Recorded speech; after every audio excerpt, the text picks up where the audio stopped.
Había o no había una vez, en una ciudad de Persia, dos hermanos. Uno se llamaba Qasim, el otro Ali Baba. Qasim se había casado con una mujer rica, pero su hermano seguía siendo pobre y trabajaba como leñador en el bosque cercano. Un día, cuando estaba a punto de volver a su casa, Ali Baba vio una polvareda acercándose hacia él. Era una compañía de jinetes y el leñador se escondió por si acaso. Eran 40 y por su aspecto Ali dedujo que eran ladrones con las alforjas bien cargadas de botín.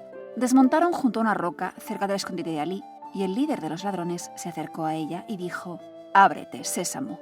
Apenas hubo pronunciado tales palabras, se abrió una puerta.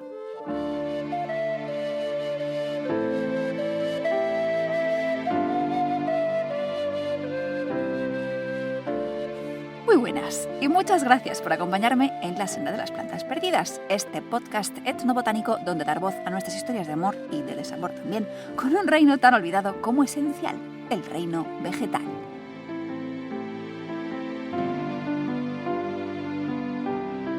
Soy Aina S. Erice, bióloga y escritora, y soy la prueba fehaciente de que sí es posible enterarse de la existencia de una planta gracias a los cuentos, mucho antes de haberla visto en persona. Según dicen en mi familia, antes de ser capaz de pronunciar bien palabras tan esenciales para el vocabulario infantil como patatilla, patata frita, o oliva, ya había yo aprendido que los aperitivos de picar no abren cuevas mágicas llenas de fabulosos tesoros. La clave para obrar tal milagro estaba en otra planta, o al menos en su nombre, que se vio catapultada a la fama internacional gracias a un cuentacuentos de Alepo y a una historia protagonizada por un leñador, una esclava más lista que el hambre y 40 ladrones. Pues, como ya habrás adivinado a estas alturas, hoy nuestro protagonista es el sésamo. Érase una vez una planta de apetencias cálidas, prácticamente tropicales, que odiaba las heladas pero no temía las insolaciones o la sequía. Sus hermosas flores rosadas se convertían en cápsulas llenas de semillas chiquitinas y de colores muy diversos, blancas, negras, doradas, marroncillas, según la variedad. Semillas que en su interior guardaban un pequeño tesoro, un aceite rico, riquísimo, de color dorado y con una composición peculiar, que lo convertía en un campeón de la resistencia a la oxidación. A diferencia de otros, como el aceite de linaza, por ejemplo, que es delicadito en este aspecto, este aceite podía y puede aguantar mucho tiempo sin enranciarse. Tal vez no sea casualidad que en varios idiomas esta sea la planta del aceite o del buen aceite por excelencia. De hecho, el nombre de su género científico, Sesamum, derivaría en última instancia de una palabra acadia que se traduce literalmente como planta y aceite, shamash shamu.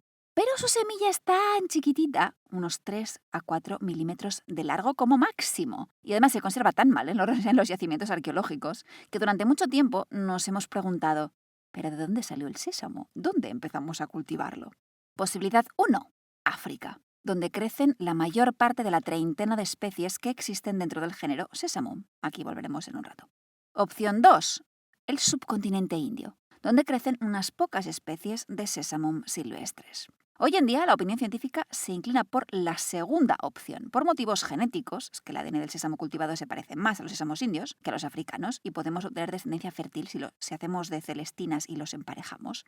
Y esto corroborado por motivos arqueológicos. De hecho, los restos más antiguos de sésamo que tenemos hoy en día corresponden a esa fascinante y algo misteriosa civilización del Valle del Indo en el yacimiento de Harappa, hoy Pakistán. Y están fechados hacia el 2500-2000 antes de la era común aproximadamente. Desde esa zona, su cultivo va extendiéndose hacia Occidente y se le calcula una llegada a Mesopotamia bastante temprana, dentro del tercer milenio mismo, antes de la era común. Al cabo de otros 1000 años más o menos, en el 1350 antes de la era común, el faraón Tutankamón será enterrado junto con abundantes ofrendas de comida, perfumes y ungüentos.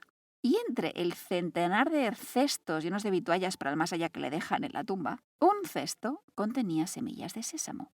Siglos más adelante, nuestro viejo amigo Teofrasto, padre de la botánica, incluirá mención a un cultivo que llama sesamón y que clasifica junto a mis queridísimos mijos entre los cultivos de verano.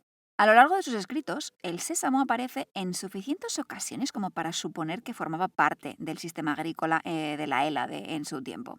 Ocupaba además un nicho muy interesante que probablemente le granjease también amistades en Mesopotamia, porque el sésamo es cultivo de verano, que se siembra una vez se ha cosechado los cereales y legumbres de invierno, trigos, cebadas, lentejas, habas, garbanzos, etc. Y esto permite sacarle un rendimiento extra al terreno durante los meses más cálidos, sin especiales necesidades de irrigación además. Este detalle, por cierto, no solo es interesante para la agricultura y la subsistencia, sino también como pista para lograr identificar al sésamo en las fuentes escritas. Y es que, ante la escasez de restos arqueológicos, a menudo solo tenemos documentos escritos para intentar averiguar si un determinado término en, pues, digamos, sumerio, corresponde al sésamo u a otra planta de la que puede extraerse aceite, como el lino, del que hablábamos en el episodio pasado. Y las temporadas de siembra y cosecha del sésamo son tan inconfundibles que cuando aparece una planta oleaginosa con estas características, las probabilidades de que sea nuestro sésamo son bastante elevadas. Con estas exigencias climáticas ya imaginarás que esta planta, a diferencia de otras, no se prodiga para nada en latitudes más frescas, lo que justifica por qué tampoco suele aparecer mucho, nada de hecho, en cuencos del norte de Europa o de Rusia. Para variar, en lo que llevamos de temporada cuentístico-botánica, el sésamo crece a gusto en historias nacidas más al sur y más a oriente, donde lleva milenios conviviendo con las civilizaciones humanas.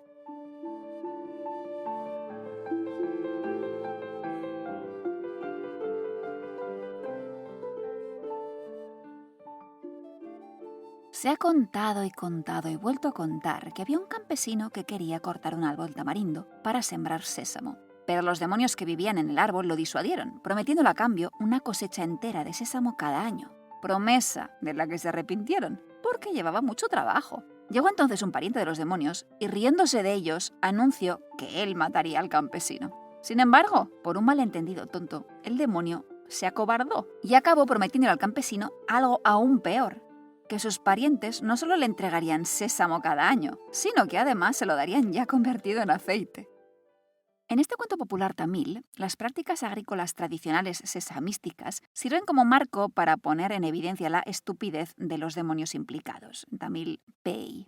Y no es raro que aparezca el sésamo en las tradiciones orales de la India, dado que recordarás que el subcontinente es el lugar de domesticación de esta especie, cuyo nombre científico, Sesamum indicum, esta vez acierta en la geografía, algo que no siempre pasa. En la India existen numerosos empleos del sésamo en la gastronomía, así como en el ritual. A juzgar por las alabanzas que se incluyen en algunos textos hindúes, el sésamo, también llamado ajonjolí, era de lo mejorcito, vegetofilamente hablando. O al menos eso deduzco leyendo estos extractos del Skanda Purana. Las semillas de ajonjolí no tienen parangón en cuanto a sacralidad. Las semillas de ajonjolí facilitan la consecución de la piedad y la fortuna, otorgan la salvación, deshacen los pecados, destruyen enemigos. Ver semillas de ajonjolí es meritorio, así como tocarlas, realizar homa, sacrificio, con ellas, comerlas o untarse el cuerpo con ellas. A las divinidades, está claro, el sésamo les encanta. De hecho, algunos mitos hablan de su nacimiento como a partir de un dios, como Vishnu. Y al parecer a los difuntos también les hace tilín esta planta, porque el ajonjolí no solo es recurrente en ritos de matrimonio y celebración, sino también en aquellos que rodean a los ancestros, o shraddha. Durante esta ceremonia se ofrece sésamo a los antepasados, por ejemplo, mezclado en bolas de arroz o pinda, así como libaciones de agua con semillas de sésamo durante varios días. Así, el Garuda Purana cuenta que una vez dejado atrás su cuerpo material, el cuerpo sutil del difunto viaja a la mansión de la muerte durante un periodo de 12 días y se lleva consigo las ofrendas y las libaciones de agua con sésamo que sus amistades le ofrecen. Aún hoy el sésamo aparece en distintas celebraciones en honor de los ancestros, como el festival de Vavubali en el sur de la India. Aunque las semillas pueden comerse y usarse tal cual, ya sea crudas o tostadas, en cuyo caso se dice que el sabor ese tan agradable que tienen se acentúa un poco más, en la India es común procesarlas para obtener el preciado aceite que se halla en su interior. Históricamente, para extraerlo de la semilla entera, esta se dejaba en remojo, luego se descascarillaba en mortero o instrumento análogo y, por último, la semilla desnuda se exprimía para sacar el 40 a 60% de aceite que puede llegar a albergar en su interior. Y me atrevería a decir que si bien el empleo de uno u otro tipo de aceite puede variar según la región de la India que consideres, por ejemplo en Kerala se usa muchísimo el de coco, tal vez sea el de sésamo uno de los que tiene mayor relevancia cultural. En un texto filosófico hindú medieval se habla, por ejemplo, del alma que habita en el intelecto, aquello que siente y percibe todas las cosas y permanece en su propia esencia, es el alma del universo, como el aceite de la semilla de sésamo. La consciencia cósmica y el sésamo. Ahí es nada. El aceite de sésamo es apreciadísimo en la India y en otros lugares como China, donde se lo conoce como aceite fragante, Corea o Japón. Y se usa para cocinar, sí, pero también para encender lámparas. Se han hallado, por ejemplo, restos de aceite de sésamo en lámparas de una necrópolis china en la Ruta de la Seda, fechada entre los siglos VI y VIII. Este uso se interpreta como indicio de prácticas funerarias ligadas al budismo. Imagino que porque en la India, que es la cuna del Buda, se considera la luz de sésamo como luz pura, a veces equiparada casi a la de la mantequilla clarificada o ghee. El uso combustible del aceite es algo que me fascina desde hace bastante tiempo y que descubrí cuando estaba escribiendo las secciones correspondientes a Alibaba y los 40 ladrones, justamente para Cuéntame Sésamo, el libro. Entonces fue cuando me metí de lleno en el mundo de la botánica de la luz y las celebraciones que exaltan el fuego y la luminosidad, muchas concentradas alrededor de estas fechas en noviembre. Un ejemplo, la festividad de Diwali, que este año cayó a finales de octubre. Porque el aceite se come, sí, pero también se quema para dar luz en la cueva oscura. O para absorber los aromas de hierbas, flores o maderas y resinas fragantes. Empleo que sabemos se le ha dado como mínimo en la India, en Egipto, por ejemplo, para macerar flores de aleña, en Grecia o en Irán. Y hay quien incluso sugiere que tal vez el vocabulario griego y latino para hablar del mismo aceite y de las aceitunas, el aion, el haya, que nos dio oleum y similares, quizá provenga, vía Mesopotamia, de alguna lengua del sur de la India dravídica, donde aún hoy el sésamo se conoce como ellu.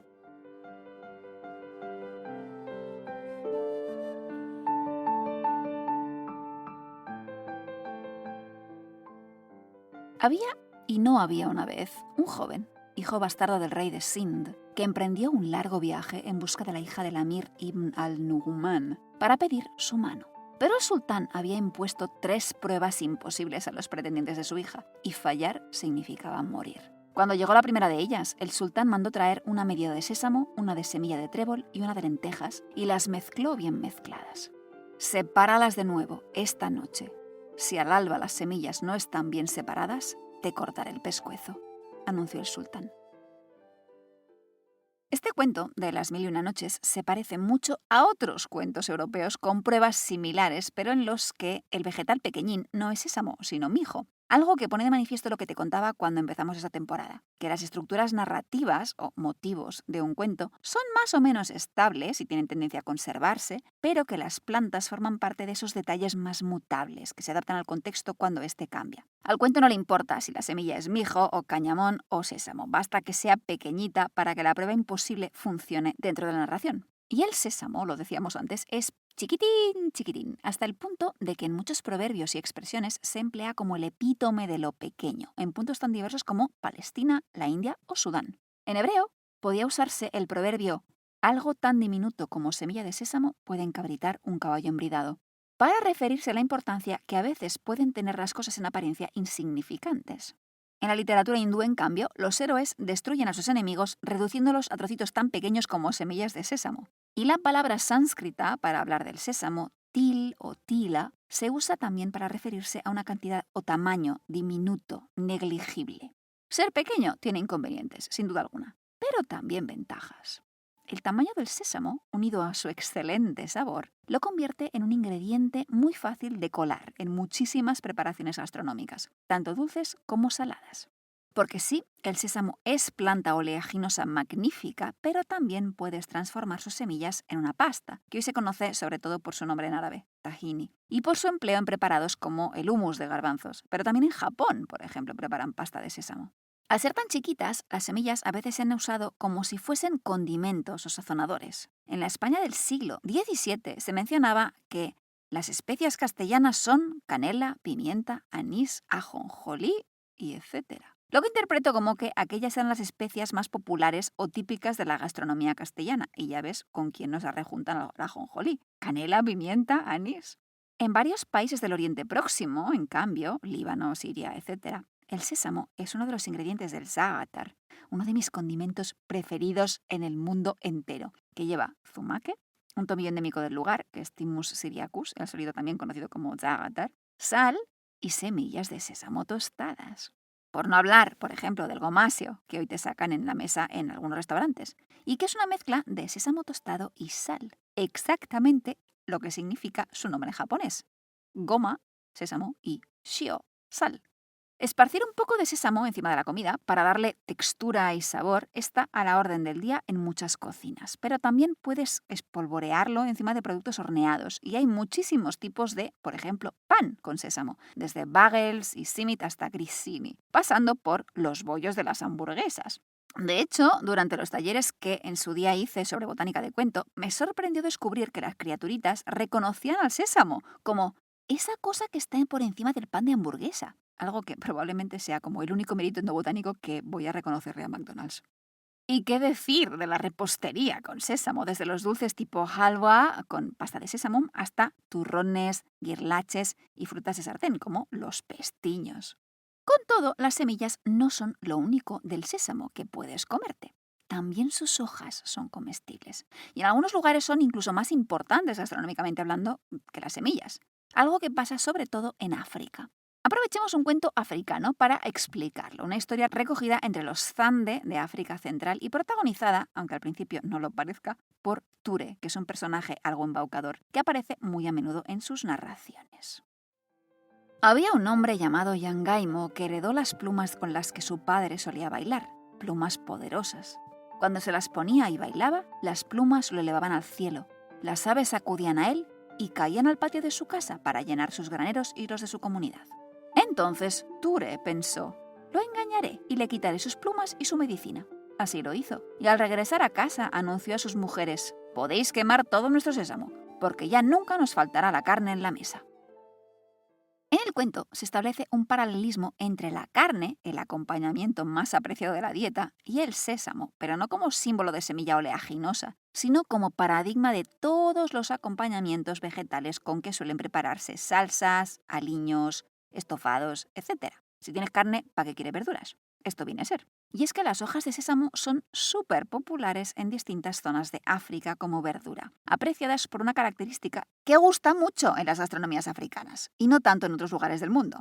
Me refiero a la textura mucilaginosa de muchas salsas y acompañamientos, que se busca adrede empleando ingredientes como las hojas de baobab o con el kingombo, okra, o hojas de sésamo, ya sea domesticado, nuestro Sesamum indicum, o silvestre, alguno de los muchos sésamos locales que tienen en África, como el Sesamum alatum o angustifolium o radiatum, etc.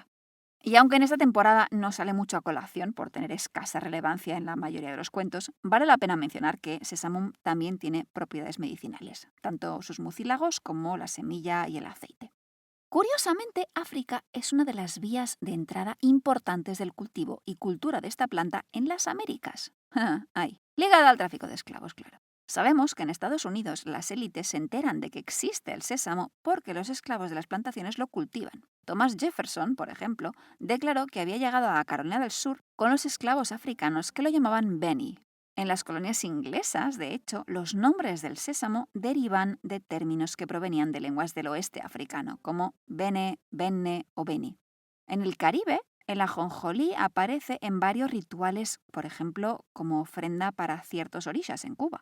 O se le atribuyen propiedades contra la brujería y los malos espíritus en la República Dominicana, que yo ya he leído. Y la gente experta en el tema apunta a una influencia africana importante, igual que en el candomblé afro-brasileño, donde también aparece nuestro sésamo. Otra vía de entrada clara de Sesamum indicum al Nuevo Mundo es, clarísimo, la colonización española, que deja una huella también lingüística. En Hispanoamérica suele conocerse al sésamo como ajonjolí, que junto con alegría, nombre que me encanta, era el término castellano más frecuente para referirse a esta planta y cuya sonoridad personalmente me encanta. Ese término, ajonjolí, es de origen árabe, sí, con que parece probable que su uso, e imagino que su cultivo también, llegase a la península ibérica con la conquista musulmana como tarde. Lo que tal vez no resulte tan evidente es que también la palabra sésamo es de origen semítico. En árabe, por ejemplo, existen varios modos de referirse a Sesamum indicum, como al-Juljulan, pero también como Sim Sim. Y aunque no tengo una cueva encantada delante para averiguarlo, de todas las palabras que existen para referirnos a Sesamum indicum, diríase que la única cuya validez como llave mágica está demostrada es esta. Iftah ya Sim Sim.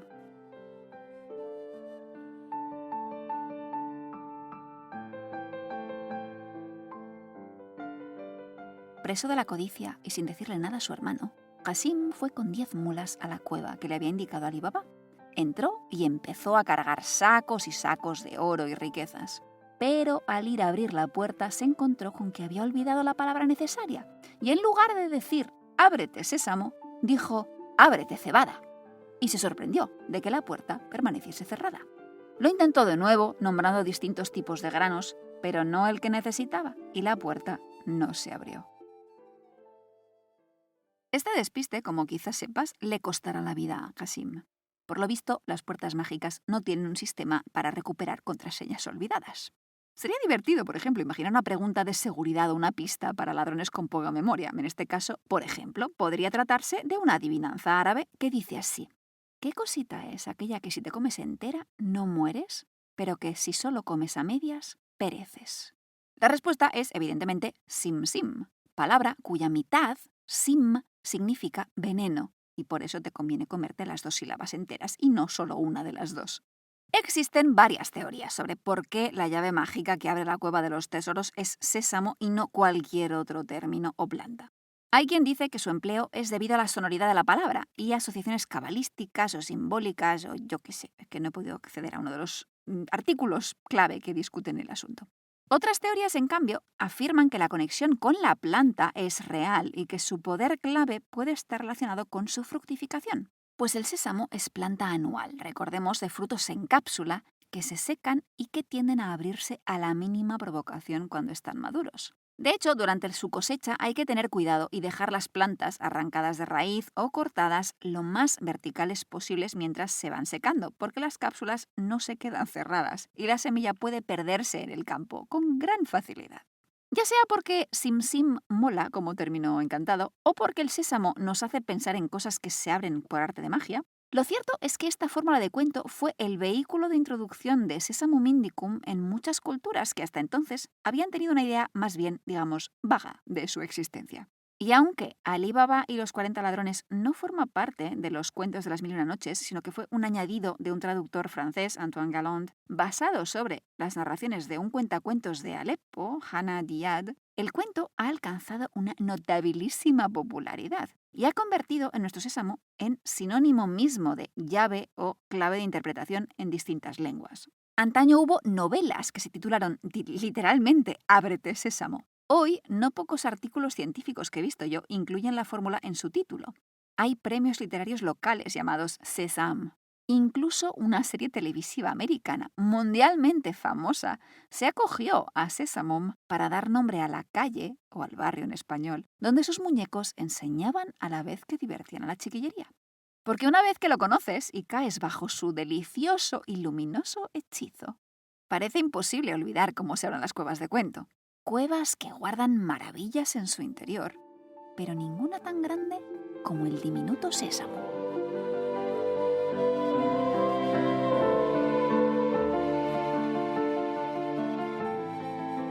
Y ahora sí, toca decir ciérrate, sésamo, o ciérrate, ajonjolí, si los sinónimos también valen, porque hasta aquí nos ha traído la senda y los cuentos de hoy. Dejaré, eso sí, en las notas un par de enlaces a artículos en el blog antiguo sobre la botánica de Diwali, que me encanta, y las plantas de la luz, donde, por supuestísimo, sale el sésamo y el cuento de Ali Baba y los 40 ladrones. La transcripción del episodio de hoy, en cambio, es agradecimiento exclusivo para mis amadísimos frutos luminosos en Patreon. Uno de cuyos niveles, por cierto, se titula, como no, Sésamo, que me apoyan con microdonaciones mensuales para que pueda seguir yo creando y divulgando estas cosas raras que hago. Ya sabes que si quieres echarme una mano, encuentras toda la info en patreon.com/ainaserice. Y también encuentras allí alguna que otra charla en audio también, gratuita, como una conversación sobre plantas y brujería con mi amiga Lucía, queridísima, de Las Hojas del Bosque, que está además muy entonada con estas fechas. Enlace también en las notas. Tengo también una noticia curiosa, y es que si te gustó la 6ª temporada del podcast, protagonizada por Las Especias, el próximo día 21 de noviembre de 2022, a las 18 horas, estaré en Toledo dando una charla justo sobre este tema. Info en las notas, en caso de que te interese.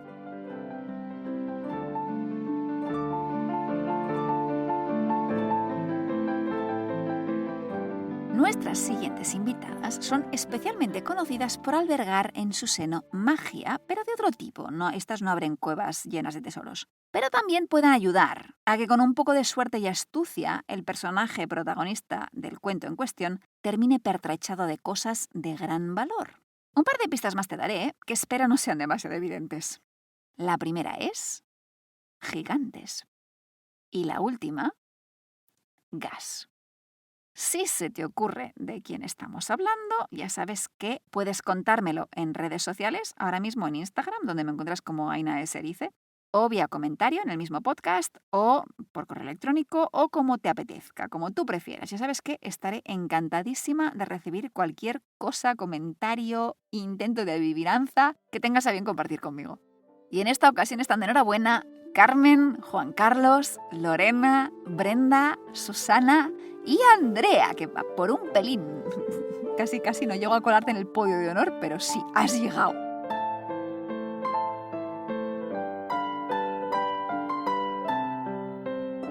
Y ahora sí, dicho esto, no me queda más que dar las gracias al sésamo que guarda tesoros, agradecerte a ti la compañía, desearte un muy feliz día y que la clorofila